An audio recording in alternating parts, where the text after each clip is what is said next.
చాలామంది వచ్చి నాకు చెప్తుంటారు, మా అబ్బాయికి కాన్సన్ట్రేషన్ లేదండి అని. పెద్దవాళ్ళు కూడా చెప్తుంటారు, నాకెందుకో కాన్సన్ట్రేషన్ కుదరటం లేదండి, ఏ పని మీద కూడా ధ్యాసకి రావటం లేదండి, కాన్సన్ట్రేషన్ ఉండలేదు, మా అబ్బాయి చదువుతాడు కానీ అసలు గుర్తుపెట్టుకోవటం లేదు, వాడికి అసలు కాన్సన్ట్రేషనే లేదు అని చెప్తుంటారు.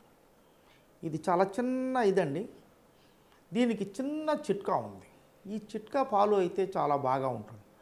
ఈ అక్షరాలు అనేది, ఈ గ్రాఫాలజీ హ్యాండ్ రైటింగ్ అనేది చాలా చాలా ముఖ్యమండి. ఈ అక్షరాలు అనేది దేవుని సృష్టి. ఈ అక్షరాలని దేవుడు ఎలా సృష్టించాడో ప్రతి అక్షరానికి ఒక్కొక్క చాలా అర్థాలు తీసుకొచ్చారండి.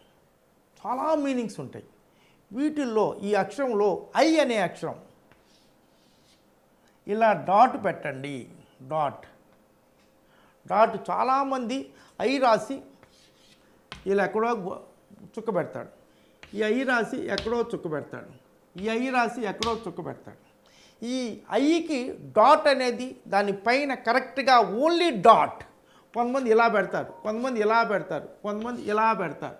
ఇలా పెట్టకుండా అవన్నీ కూడా చిన్నపిల్లల మనస్తత్వం లాగా ఉంటుంది. కొంతమంది పెద్ద పెద్ద వాళ్ళు కూడా చిన్నపిల్లల్లాగా జోకులు వేసుకుంటూ చాలా పెద్దరికం లేకుండా మాట్లాడుతుంటారు. వాళ్ళందరూ కూడా ఇలా పెడుతూ ఉంటారు. కొంతమంది ఇలా కూడా పెడతారు. అందువల్ల ముఖ్యంగా కాన్సన్ట్రేషన్ కావాలి అంటే ఐ చక్కగా రాయండి. ఐ మీద డాట్ కరెక్ట్గా పెట్టండి. డాటుగానే పెట్టండి. ఈ బోర్డు మీద కొంచెం ఇదవుతుంది కానీ డాటుని డాటులాగా పెట్టండి. డాట్ పెట్టడం చాలా కష్టం.